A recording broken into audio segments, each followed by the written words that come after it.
50,000 people screaming, you know, uh, they wouldn't stop.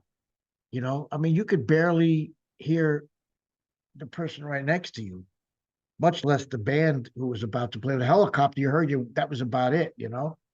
Uh, I had witnessed them in Europe. I think, from my original a trip over there with Joey D.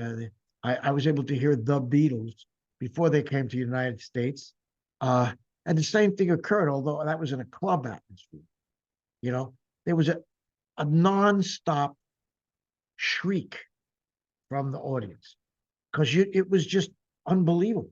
And uh, the second part of the story is that our manager put a sign up on the scoreboard. The Rascals are coming. The Rascals are coming. The Rascals are coming. And we didn't know about it. You know, but when we saw it, we said like, wow, how cool is this? How cool is this? And of course, being in the dugout, we waved, and Brian Epstein did not like that at all. He was not happy about that. As a matter of fact, he threatened to cancel the show if that wasn't immediately taken down.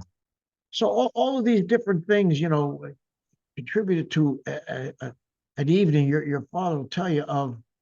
It was kind of really special. It was kind of like, well, I'm here. It's kind of like Super Bowl.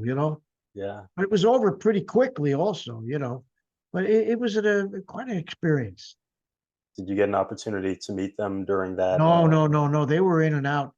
They were on the field and then they were gone. They didn't. I don't think they stayed. I don't think they went to a dressing room. Brian did, their manager, but I just remember them. They were gone.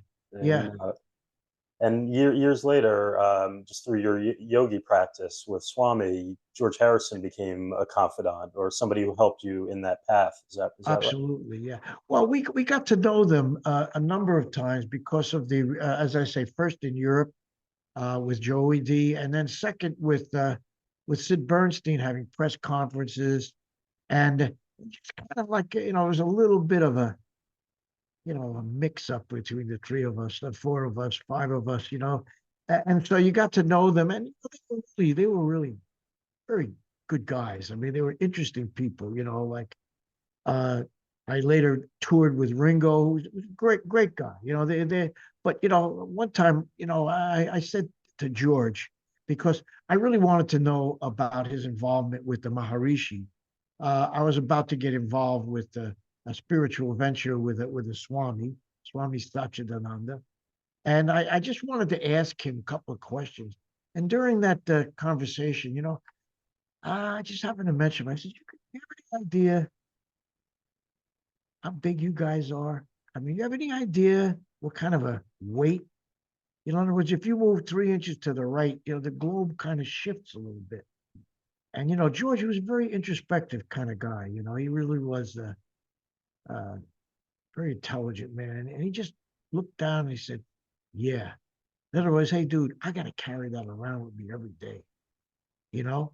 And that's true. When I was on the road with Ringo, I think it was 97, we did the Ringo Starr All Stars. For him to go to a movie, we had the whole theater. He had to basically have it open privately for him. So we would go in and we'd be the only ones in the theater. That's a little difficult. I mean, it sounds like fun, but I don't know, man.